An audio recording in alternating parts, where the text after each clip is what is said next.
I drove 6 hours through a flash flood to surprise my husband for his 30th birthday, only to stand outside the door and hear him call me his starter wife. Married 4 years. I was an ER nurse working double shifts. He was a law firm associate obsessed with making partner.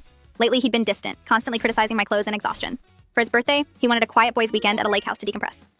I'd spent 8 months saving overtime pay to buy him the vintage Rolex he'd been drooling over.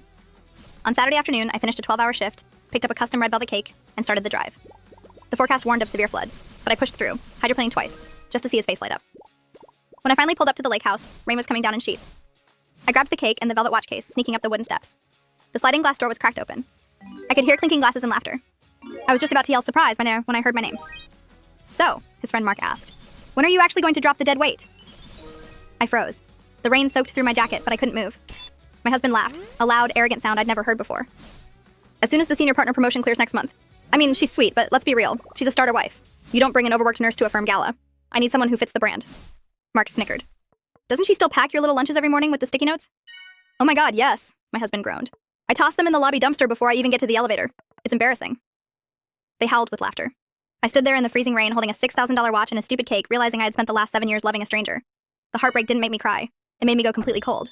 I didn't storm in or scream. I quietly walked back down the steps. I set the soggy cake box on the windshield of his precious Audi, perfectly centered. I kept the Rolex. Then, I drove away. I pulled into a diner, ordered black coffee, and opened my laptop. While he drank with his buddies, I dismantled our life. I logged into our joint accounts. I always handled the finances, making it easy to see what I'd missed. Massive credit card bills for expensive dinners I was never invited to, designer clothes, and boutique hotel rooms.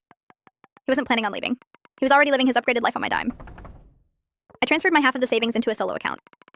By Sunday morning, my sister and 3 cousins were at our apartment with a moving truck. I took everything I had paid for: the espresso machine, the smart TV, the leather couch, and the mattress. I left his cheap dresser and a single folding chair. Before locking the door, I took my name off the lease, canceled his country club membership linked to my card, and changed the Wi-Fi name to starter_wife_out. Petty? Absolutely. But it was the first time I felt in control. He came home Sunday night to an echoing, empty apartment. My phone lit up with dozens of frantic texts. I ignored them all until Tuesday, when I agreed to meet him at a public coffee shop. He looked wrecked and tried to spin it. "You misunderstood," he pleaded. "It was just locker room talk. Mark was making jokes. I played along. You're overreacting." I didn't argue. I reached into my purse and placed the green velvet Rolex box on the table. He stopped talking, his eyes locking onto it. "I worked double shifts for 8 months to buy you this," I said softly. He reached for it. "Honey, I'm so sorry." I flipped the box open. It was completely empty. "I returned it yesterday," I smiled. "It covered rent on my new luxury apartment, the one that fits my brand." I walked out. He didn't make partner.